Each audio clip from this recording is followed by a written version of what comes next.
Ronaldo plays super agent. It's a good weekend for Brazil. Rooney has Sessegnon United's transfers. Danny Rose could be on the move, and we've got a roundup of all the day's transfer rumours. That and more coming up in the next few minutes as I'm your host, Matt Froelich. You are the One Footballers, and this is the Daily News. First off, and to the UEFA Nations League yesterday, where Cristiano Ronaldo made a pretty bold attempt to try and lure Ligt to Juventus. That's according to reports after the game, where Ligt said that yes, Ronaldo did ask him about whether or not he would be moving to the Serie A champions. Over the summer, Ligt has had much interest from the likes of Bayern Munich, Juventus, Barcelona and Manchester United, but it appears if the Portuguese forward was impressed enough in his side's 1-0 victory over the Netherlands that he wants the defender to join him there. As for the match, well, Ronaldo and his team managed to scrape a 1-0 victory over the Netherlands, meaning that they win the first ever UEFA Nations League, and it means that Ronaldo has now lifted silverware with Portugal for the second time in the last 3 years, adding to the European Championship they won in 2016. As for the future of Ligt, well, he did go on to say that he laughed a little bit and didn't really think too much about it, and they'll go on a nice rest and then figure out what to do once he's come back in July. This, of course, won't stop his agent Mina Raiola from hashing out a deal with potential clubs, but wherever he goes, it looks like he'll be a dominating centre-back for the next decade. And next up to what has been a brilliant weekend for Brazilian football.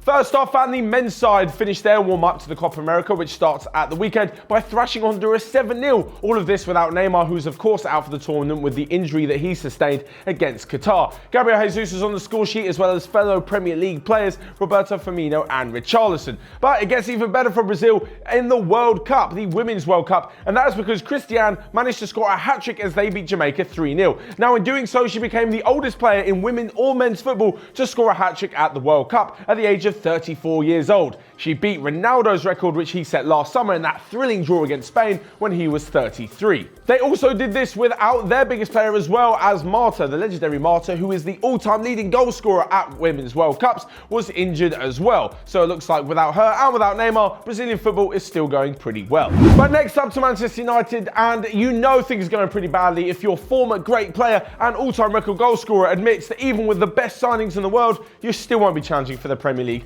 That's what Wayne Rooney had to say at the weekend, and he, now part of DC United, mentioned that even if they signed Messi, Ronaldo, Bale and Sergio Ramos, they still wouldn't challenge for the Premier League. He said it's up to the likes of Tottenham and Chelsea and Arsenal to challenge Liverpool and Manchester City in the upcoming years, because Ole Gunnar Solskjaer needs to be given time, a few seasons, and buy some players with potential for the future. It's clear that he was talking about the signings of Daniel James, who they managed to complete over the weekend from Swansea. According to Rooney, they need more than that though, and they can't go spending on big superstars who are of an age where they won't be worth much in a few years. So along with the signing of Daniel James, who's going to help Manchester United at the moment? Well, we've got a bit coming up later on who they have made a bid for in an attempt to bring in a top defender, but you guys let me know your thoughts in the comment section down below, who Manchester United need if they're going to improve next season. And one player they could do no worse than keeping an eye on is Tottenham's Danny Rose, who has said it's no secret that he may be leaving the club. Despite having 2 years left on his current contract and working his way to being first choice ahead of Ben Davies this season,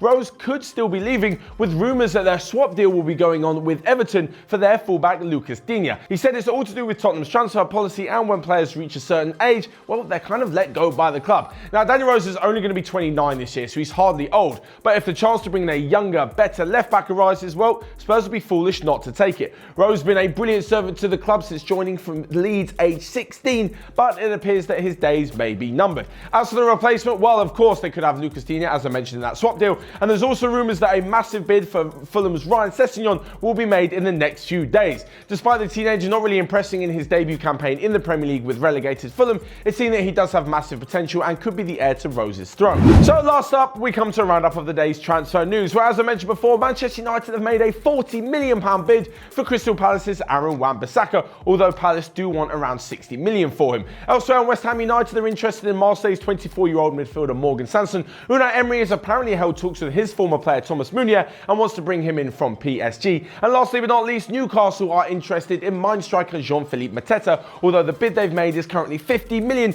below what the German club wants. So is another title for Ronaldo taking him closer to the Ballon d'Or? Will he be rivaling the likes of Messi and Virgil van Dijk? And what do you guys think of Manchester United's future potential transfers? Let me know all of your thoughts in the comment section down below. Smash the like button whilst you're down there, and you can click here or here to check out all of the other videos we've got going on OneFootball. But until next time, I will see you guys later.